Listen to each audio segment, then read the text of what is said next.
Saudações leitores, aqui é a Mila do De Livro em Livro. Sejam muito bem-vindos a mais um vídeo aqui do canal. No vídeo de hoje eu vou comentar com vocês quais foram as minhas leituras que eu fiz em abril, o que foi que eu achei.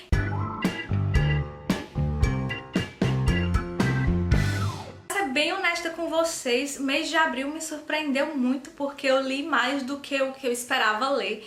E foram leituras muito boas também, teve muito livro bacana. E a maior parte dos livros que eu li realmente foi em e-book. Ou então eu alternei as leituras mesmo com o livro físico e o e-book. Eu tinha em dois formatos para ser mais fácil de ler, porque geralmente eu leio mais à noite e na cama, então eu lia mais em e-book mesmo. Então eu vou mostrar essas leituras para vocês e comentar um pouquinho sobre o que eu achei, o que eu recomendo, o que eu mais gostei desses livros, tá certo?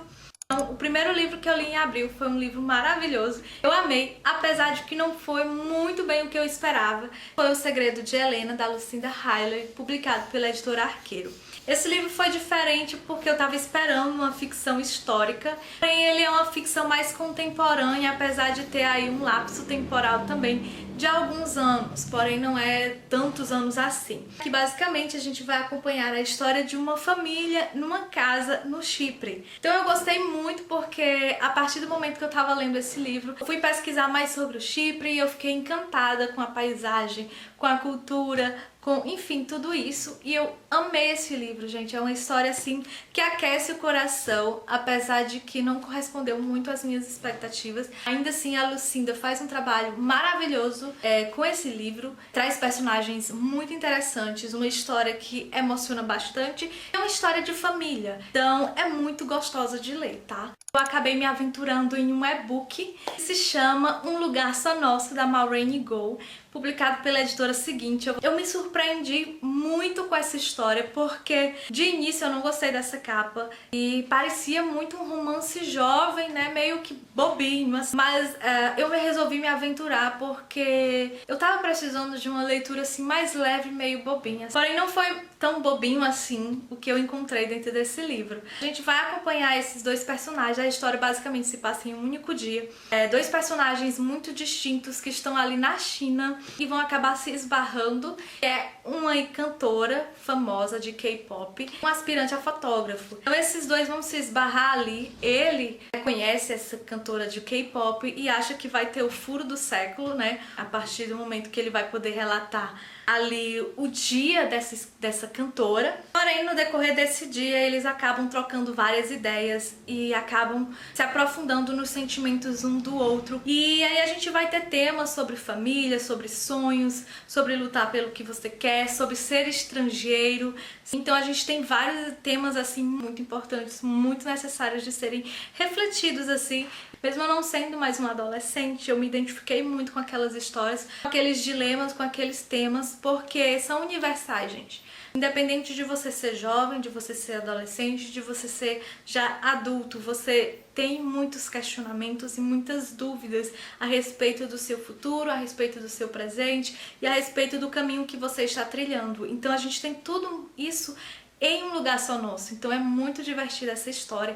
E também tem coisas que eu amei, gente. Tem comidas típicas, né, do país, da China. A gente tem a cultura chinesa, a gente tem lugares, né, que os turistas visitam ou que não são tão conhecidos pelos turistas ali dentro do livro. Então eu passava o tempo inteiro com o celular pesquisando quando aparecia o nome de uma comida. Eu pesquisava, o que é isso? Aí eu via a imagem do prato, eu ficava com água na boca.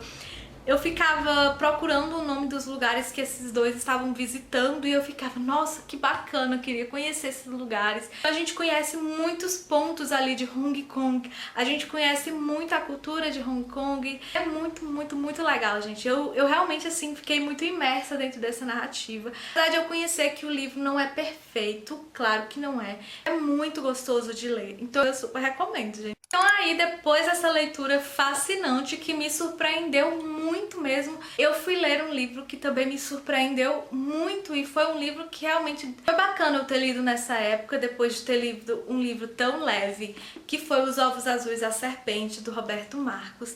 Inclusive esse livro Tem resenha aqui no canal, vocês podem conferir aqui no iCard ou no box de informação. É um livro adulto, né? É uma narrativa totalmente diferente. São personagens e um enredo completamente mais bem estruturado, cheio de pistas, cheio de nuances ali que a gente precisa ter atenção para entender toda a narrativa, para entender ali os personagens, entender o rumo que a história aqui está tomando.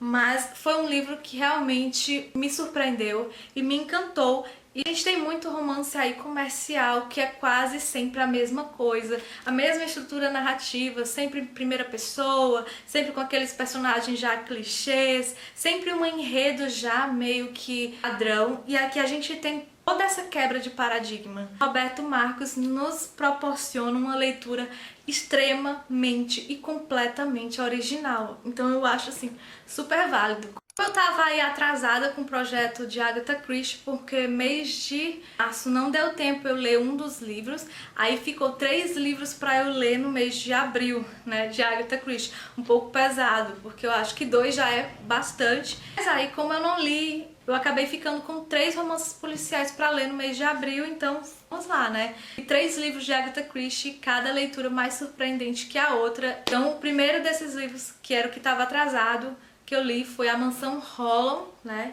E foi uma leitura extremamente surpreendente. Eu fiquei muito impactada com essa leitura. Me surpreendeu muito o assassino, me surpreendeu muito a estrutura, assim, porque a gente tem uma investigação de Hercule Poirot, porém o Hercule Poirot parece ser uma personagem completamente estranha aqui dentro da narrativa. E isso é bem diferente dos outros livros em que ele participa, né? Eu super recomendo. Tem resenha aqui desse livro no canal, vocês podem conferir, gente, porque tá massa.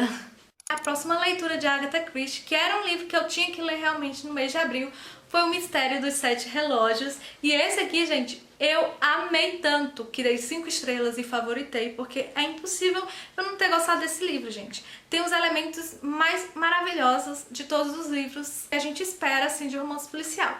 Tem mistério, tem investigação, tem uma sociedade secreta, tem personagens jovens, tem romance, tem, meu Deus do céu, tem tudo isso. É impossível você não ficar super antenada. Esse livro eu devorei. Só que quando chegou ali nas partes finais, eu fiquei poupando a leitura, porque eu tava assim já me sentindo saudosa, porque eu amei os personagens desse livro, sabe? Realmente assim, eu amei esse livro. E também vocês podem conferir mais sobre esse livro na resenha que eu fiz em vídeo aqui no canal.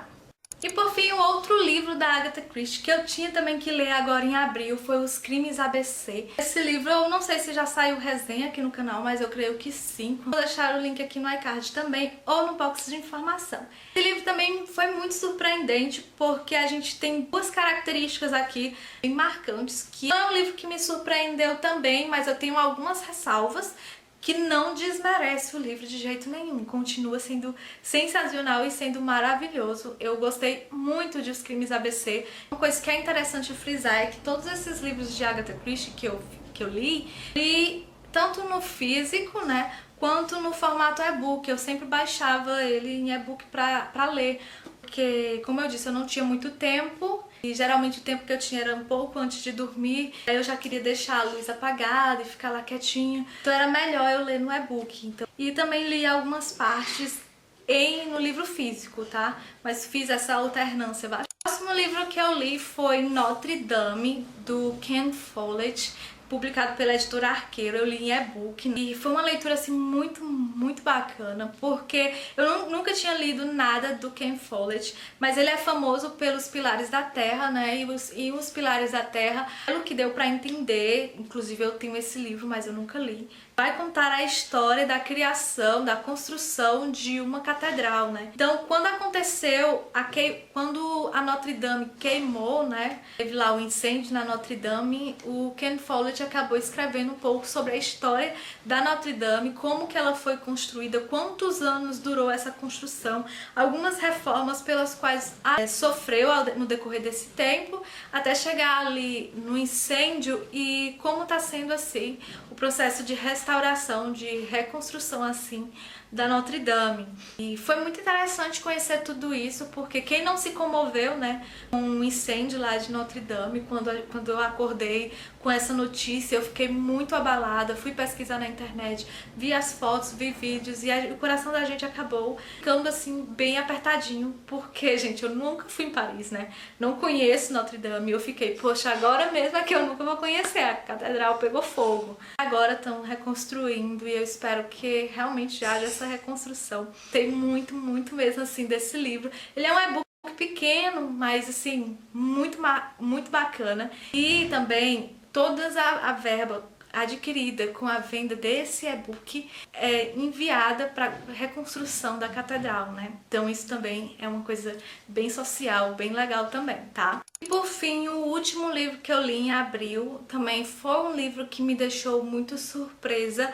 É o livro Não Pararei de Gritar, do Carlos de Assunção. Esse livro é um livro de poesias, é uma compilação de poesias aí, e falam muito sobre escravidão, sobre preconceito, sobre racismo, sobre essa questão de dívida histórica que nós temos com o povo negro. Aqui a gente tem muito o Carlos Assunção falando sobre a construção do país pelas mãos dos negros que vieram da África como escravos, vieram não porque quiseram, mas foram obrigados, a forma como os brancos tratavam o negro como mercadoria, a humilhação, o preconceito e o racismo que eles vêm passando no decorrer de todos esses anos. As poesias do Carlos de Assunção me comoveram muito, eu fico até um pouco arrepiada, gente, porque dói muito ler. Doeu, eu fiquei muito emocionada. Gente, eu tô arrepiada. O livro termina de uma maneira genial, sensacional mesmo. E é uma poesia falando quem matou Marielle. Do que ela é ali já um símbolo assim do feminismo, não só do feminismo, mas da luta pela igualdade de raça. E o livro é curtinho, dá pra ler os poemas super rápido e se emocionar bastante mesmo. Então gostei bastante. E fica aqui a indicação pra vocês que, no geral, foi esses 8 livros que eu li no mês de abril. Eu fiquei realmente muito surpresa com essas leituras. Foram leituras muito, muito boas, né? Lógico que teve algumas leituras que eu gostei mais do que outras, mas foram livros que me emocionaram e que realmente trouxeram reflexões, trouxeram entretenimento, enfim, trouxeram tudo isso aí. Eu espero que vocês tenham gostado desse vídeo, eu espero que vocês tenham se interessado por esses livros. Se você já leu algum, me conta o que foi que você achou. Se você ficou curioso para ler algum, também me conta qual foi esse livro que despertou a sua curiosidade. E é isso, gente. Até o próximo vídeo. Beijo grande. Tchau, tchau!